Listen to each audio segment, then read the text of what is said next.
Oke deh, kita mulai aja ya. Berapapun yang join, alhamdulillah. Malam ini temu bahagia bikin live IG lagi nih. Alhamdulillah. Ya, dibuka dulu dengan salam. Assalamualaikum warahmatullahi wabarakatuh.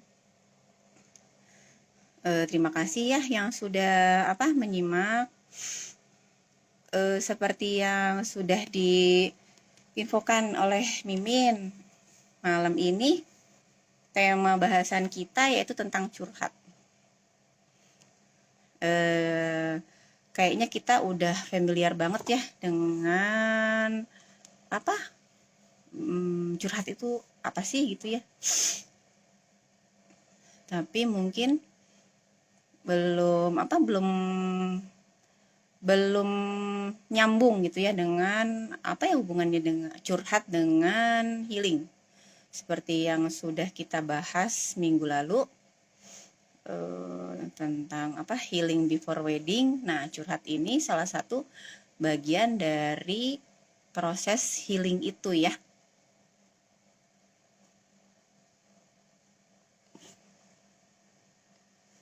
Ya, buat Bang siapa nih? Bang Pei. Terima kasih ya yang sudah join. Nah, terus kalau curhat itu bagian dari proses healing, kira-kira curhat seperti apa ya yang bisa benar-benar menjadi obat hati?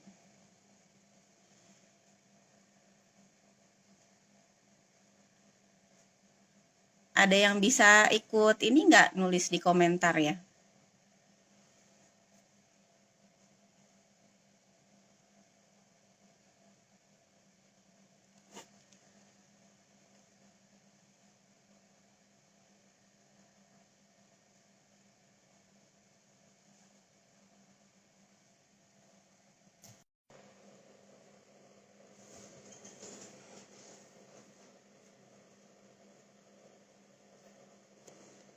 Maaf nih agak mati-mati. Kali ini saya sendirian. Mimin lagi nggak bisa join nih. Jadi masih rada-rada gaptek juga ini gimana ya cara live IG sendiri. Ya, jadi balik lagi ke apa apa sih curhat gitu dan kenapa sih curhat itu bisa masuk dalam bagian dari healing gitu ya. Jadi kalau yang sudah ikut live IG kita minggu lalu tentang healing before wedding, healing itu sendiri artinya tujuan akhirnya itu adalah kita bisa berdamai dengan diri. Nah, banyak caranya kan ya untuk proses healing itu sendiri gitu ya. Sudah dibahas ya di live IG minggu lalu.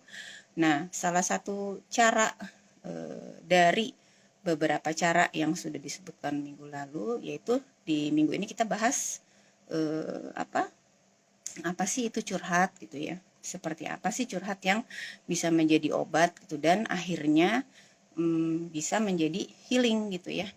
Karena seolah ada juga nih yang berkembang di masyarakat ya kalau orang yang suka curhat artinya dia lemah katanya gitu atau kalau misalnya ngadu takutnya nanti bocor gitu ya atau kalau aku sih nggak biasa nih curhat-curhat sama orang ya mendingan aku mah curhatnya ke Allah aja saking dia punya keyakinan bahwa orang yang kuat orang yang hebat itu orang yang bisa menyimpan dan menyelesaikan semua masalahnya sendiri. Nah, padahal kenapa curhat itu bisa menjadi obat ya? Jadi kalau dalam proses healing, bagaimana kita bisa berdamai dengan diri adalah kunci pertama itu kita mampu membuka diri gitu ya, membuka diri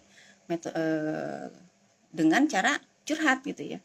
Curhat itu sebenarnya nggak semata-mata kita langsung berharap solusi ya, atau nggak semata-mata ketika selesai curhat selesailah semua masalah gitu ya.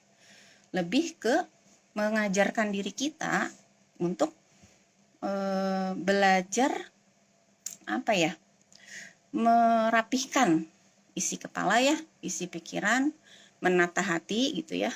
Ibaratnya kalau kita punya banyak sampah ya di kepala, di hati, terus punya banyak masalah gitu. Kalau belum curhat masih acak-acakan posisi-posisinya gitu ya. Terus masih nggak jelas gitu ya, nggak jelas sebenarnya masalahnya apa, dan nggak tahu gimana cara ngatasinnya karena memang belum terlihat ya, belum bisa didefinisikan, belum bisa dirumuskan. Nah, dengan cara curhat kita seolah sedang mengeluarkan semua masalah, semua kekacauan yang ada di kepala, di hati, jadi kelihatan gitu ya.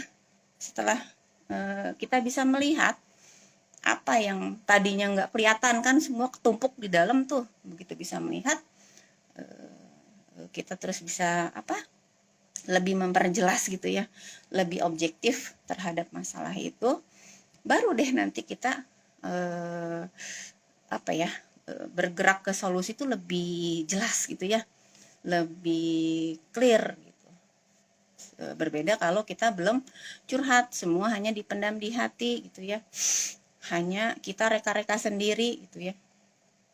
Terus akhirnya masalahnya nggak selesai, kepalanya penat gitu ya. Terus apa ya, kita juga jadi nggak produktif ya, karena semua tumpukan sampah-sampah emosi itu nggak ada yang keluar gitu. Nah, ketika kita sudah berani curhat, itu artinya kita sudah berani membuka diri ya.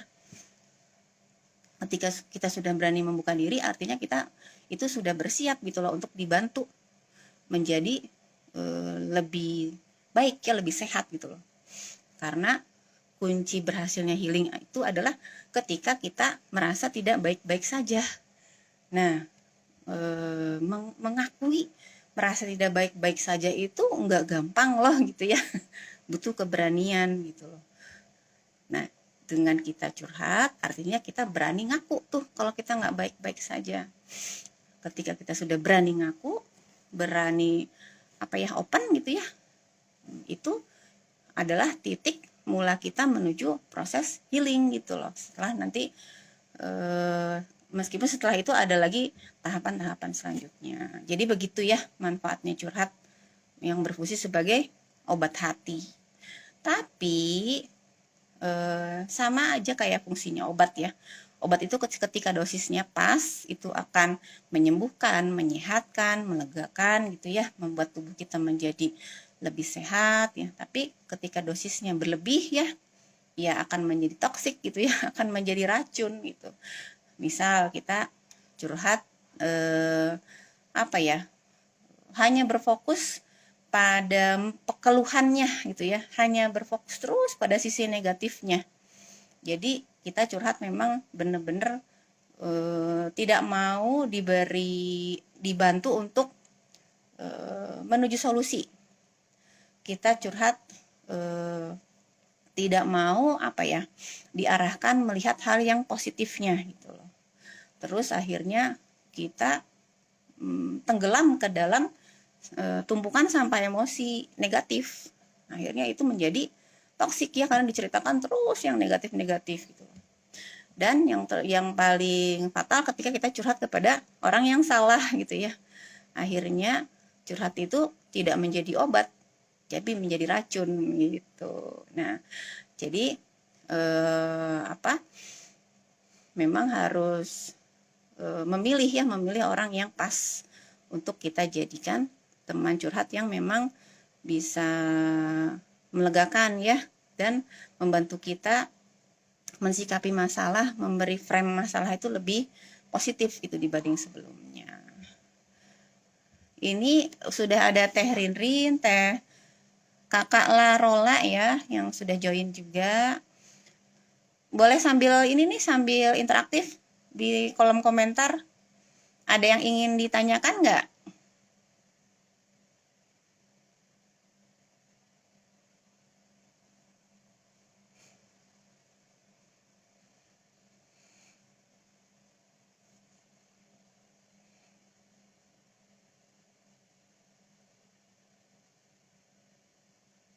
Halo, Kakak Larola. Manggilnya gimana ya? Kayaknya panjang banget ya kalau Laro. Nama panggilannya apa nih? Ola aja.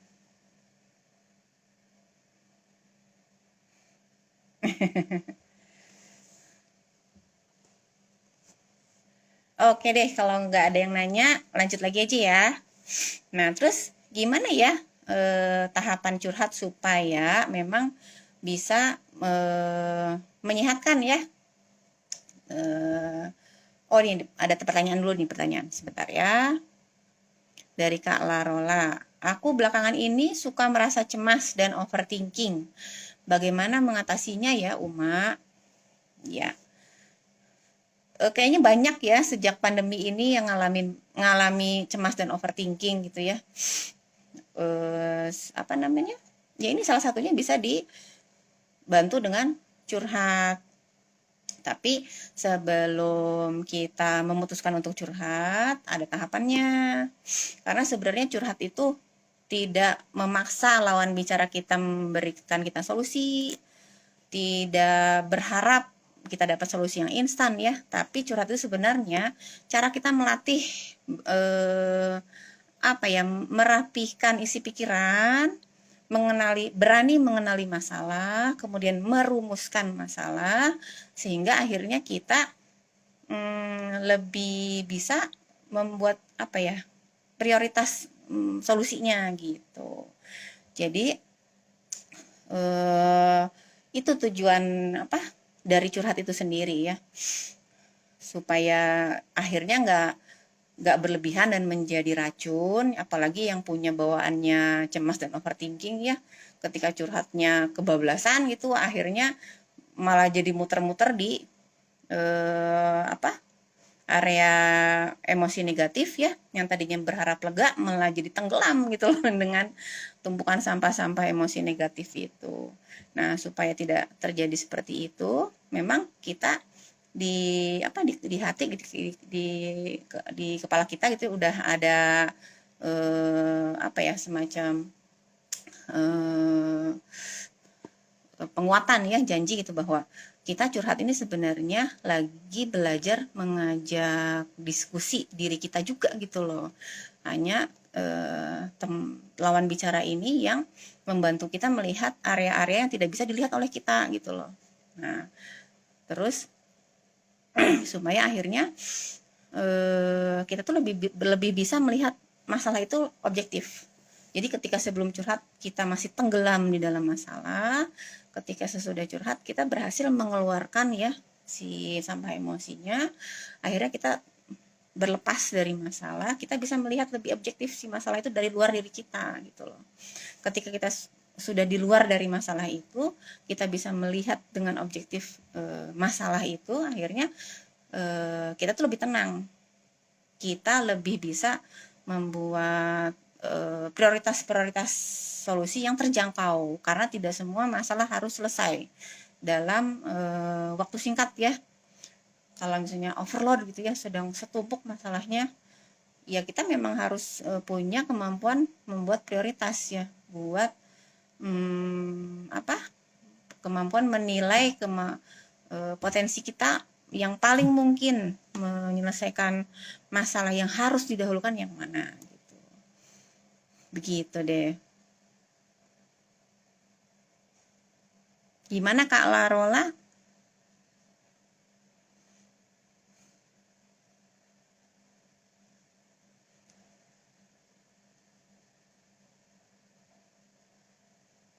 Biasanya kalau Kak Larola ini curhatnya ke siapa nih?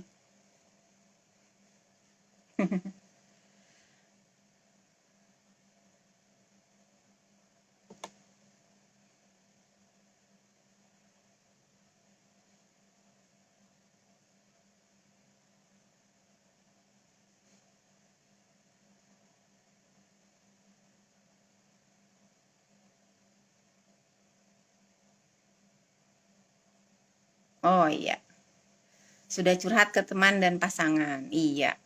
Nah, terus kalau misalnya ke teman, ke pasangan, sebenarnya kan dengan didengarkan ya, dengan kita bercerita kemudian didengarkan, akhirnya sampah emosi kita tuh keluar ya, keluar, kemudian kita berlepas dari masalah itu. Berlepas tuh artinya tadinya mungkin masalah itu membelenggu diri kita gitu lah. Begitu dicurhatin, akhirnya kita bisa keluar dari masalah. Masalah tuh jadi ada di luar diri dan kita bisa ngelihat lebih objektif. Nah, kalau sudah seperti itu, jadi nggak ada cemasnya insya Allah berkurang ya. Kalau kita berceritanya itu memang tujuannya untuk mencari solusi gitu ya. Cemas yang akan berkurang, overthinkingnya berkurang, karena sampahnya sudah keluar, tubuh kita pun menjadi lebih positif gitu ya. Kalau tubuh kita menjadi lebih positif, otomatis nanti akan auto badan ide kita tuh lebih jeli menemukan ide-ide menuju solusi gitu, karena sampah emosinya kita itu sudah luruh, sudah keluar dengan bercerita itu. Jadi kalau di ilmu coaching ya, ilmu konseling, ketika kita sudah berhasil curhat, sudah berhasil menceritakan itu udah 50% masalah itu selesai sebenarnya. Karena kita berarti sudah tahu caranya merumuskan ya. Kalau orang bercerita berarti kan tahu merumuskannya gitu loh. Karena sebelumnya bisa jadi dia itu cuma kerasa mumetnya aja, pusing kepalanya aja, bete-nya aja dengan masalah yang dia punya gitu ya. Tapi dia sendiri nggak ngerti masalah sebenarnya itu apa. Ketika dirumuskan juga nggak kebayang gitu ya sebelum dia curhat gitu loh. Nah, ketika sudah berhasil curhat, 50% itu sudah selesai ya, karena ketika sudah dirumuskan, kita akan kebayang harus gimana nyelesainnya gitu loh. Tapi kalau si masalah itu belum dirumuskan ya gimana kita bisa menyelesaikan sebuah masalah yang kita sendiri nggak tahu gitu loh. Jadi memang salah satu caranya yaitu dengan curhat. Nah, tapi bedanya kalau curhat ke orang yang orang umum gitu ya, bisa ke teman, ke pasangan, itu kan mungkin dia fungsinya hanya mendengar ya, terus mensupport. Nah, tapi bedanya kalau curhat ke profesional helper gitu. Nah, dia salah satunya itu dengan di kita ya, di Temu Bahagia, dengan saya sebagai konselor gitu ya. Dengan curhat di area konseling itu tentunya berbeda ya dengan curhat yang pada teman atau pasangan. Jadi kalau di area konseling kita curhat itu sambil dipandu mengenalkan klien itu untuk tetap berdaya gitu ya. Tetap berdaya karena kita tidak sedang membantu klien untuk selesai masalahnya gitu ya. Jadi bukan berarti tugasnya konselor itu menyelesaikan semua masalah klien, bukan. Justru tugasnya konselor itu adalah menunjukkan kepada klien bahwa hey, Anda punya masalah karena apa? Anda punya potensi gitu loh. Karena salah satu cara menaikkan potensi diri, upgrading diri setiap manusia gitu ya, yang Allah berikan kepada setiap manusia gitu ya, itu dengan masalah gitu ya. Ketika adanya masalah, itu otomatis mendobrak berbagai potensi diri kita yang bisa jadi dulu sebelumnya tersembunyi. Nah, tugas konselor adalah memberitahu klien bahwa ini masalah Anda, ini potensi Anda. Sekarang gimana caranya supaya masalah Anda bisa membuat potensi Anda tumbuh berkembang, sehingga value Anda bertambah ya,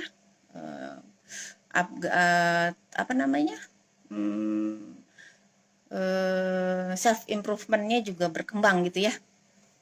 Jadi masalah itu bukan untuk membuat kita terpuruk, membuat atau seperti hukuman gitu ya, bukan. Allah bukan tujuannya seperti itu ya. Jadi masalah itu justru untuk membuat kita makin berkilau, makin bersinar gitu ya. Kita sebelum ada masalah Kita nggak sadar kalau kita punya banyak kekuatan, kita punya banyak potensi. Nah, tugasnya konselor adalah memberitahu klien bahwa masalah Anda itu sebenarnya untuk menghebatkan dirimu gitu.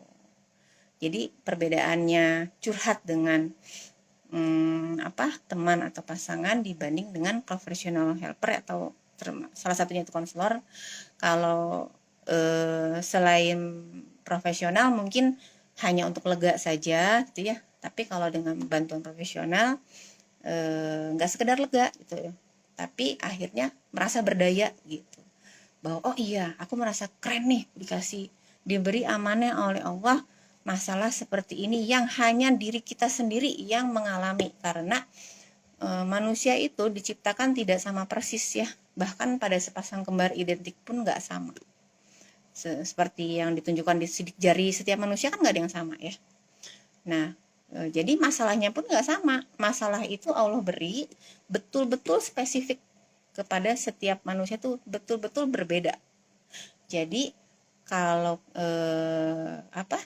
klien curhat kepada konselor, kita akan memberitahu gitu bahwa masalah Anda ini, potensi Anda ini loh peluang berkembangnya seperti ini loh gitu. Jadi akhirnya di ujung akhirnya nanti gitu ya, klien akan menyadari bahwa ternyata saya ini hebat gitu ya, saya ini hebat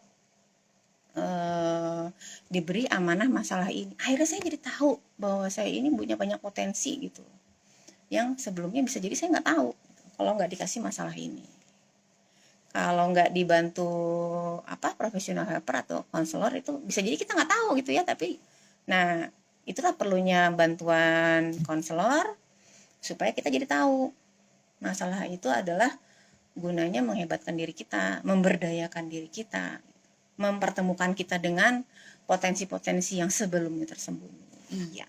Nih ada pertanyaan lagi dari Teh Rinrin. Assalamualaikum Teh. Pertanyaannya nih ya, saya bacain ya. Kalau segala hal dicurhatin wajar nggak Teh? Apa ada batasannya? Ada hal yang perlu dicurhatin dan ada hal yang nggak gitu misalnya. Memang harus ada batasan sih ya.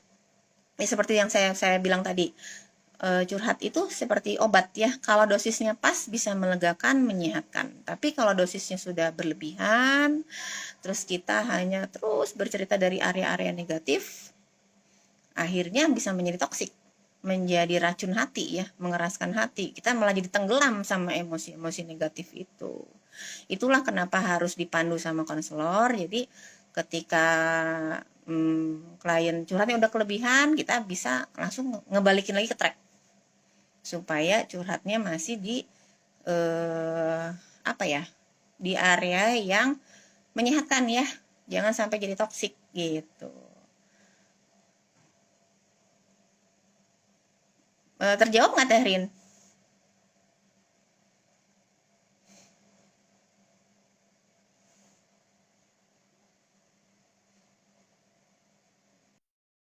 Sorry. Iya, terjawab nggak Teh Rin? Nge-lag ya?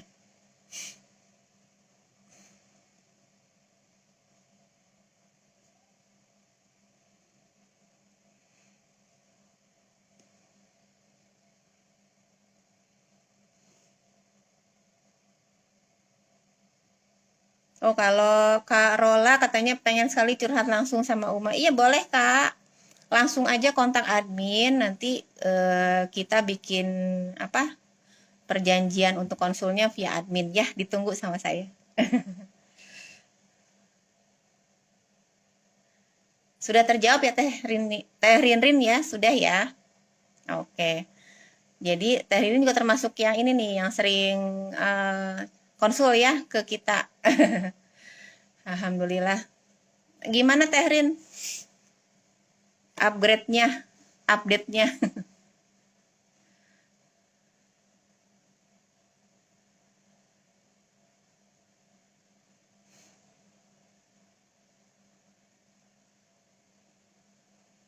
Ada Kak Elba Baroroh yang baru join. Assalamualaikum.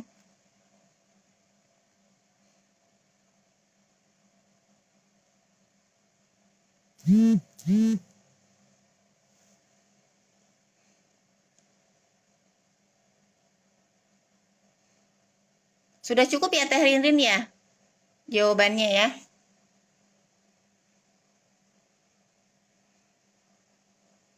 Diulang ya. Jadi tadi Teh Ririn kan bertanya ada batasannya nggak sih gitu hal yang perlu dicurhatin gitu ya. Terus apa namanya? Apa harus semua atau gimana gitu ya. Memang idealnya curhat itu memang dipandu ya. Kalau mau sama kalau dipandu oleh konselor nanti akan diberi batasan-batasan supaya sesuai tracknya karena seperti yang sudah disebutkan sebelumnya kalau curhat bisa berfungsi sebagai obat itu kalau dosisnya pas ya begitu dosisnya berlebihan ya jadinya malah racun ya jadi toksik gitu loh yang tadinya harapannya bisa lega gitu ya terus kalau kelebihan terus hanya berputar-putar di area emosi negatif akhirnya kita tenggelam gitu loh tenggelam ke dalam tumpukan sampah emosi itu padahal tujuan sebelumnya kan pengen mengeluarkan ya pengen mengeluarkan tumpukan-tumpukan sampah emosi tapi kalau kita hanya terus berputar-putar di area negatif jadinya bukan mengeluarkan tapi kita tenggelam gitu loh di dalam sampahnya itu dan jadinya malah toksik ya kalau kayak gitu itulah perlunya dipandu ya dibimbing oleh konselor supaya curhatnya terarah gitu. Tidak hanya berputar-putar sedang mengeluh gitu ya berbicara hanya melihat area negatifnya saja gitu loh kalau dipandu oleh konselor kita akan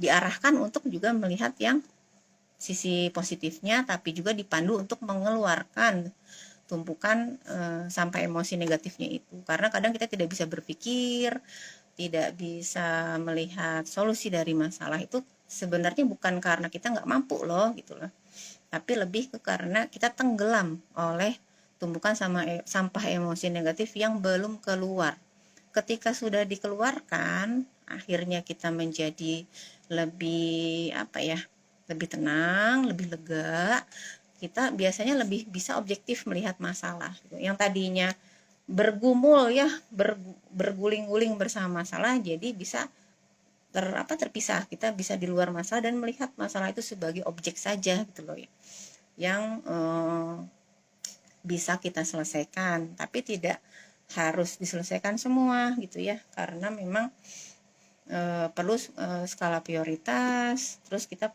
harus punya skill untuk mengukur kemampuan diri ya supaya jadinya yaitu tidak jadi cemas dan overthinking gitu.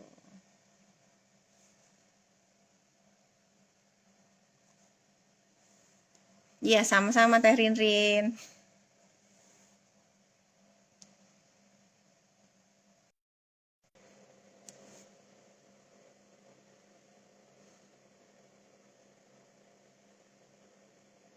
Kalau mau ada yang ditanyakan lagi boleh silahkan.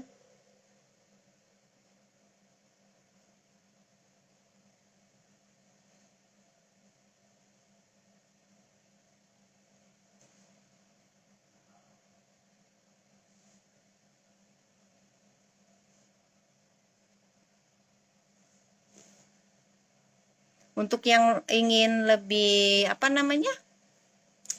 lebih jelas ya seperti apa sih curhat di Temu Bahagia itu boleh kontak admin ya nanti kita bikin sesi curhat di ruang konseling gitu karena nggak bisa ya kita bikin sesi curhat di online begini lebih private supaya lebih fokus ya gitu dan lebih lebih sesuai jalur di tracknya gitu jadi ditunggu ya nanti yang ingin konsul silahkan kontak saja admin Temu Bahagia mungkin untuk malam ini dicukupkan saja ya karena ini hanya sekedar apa ya,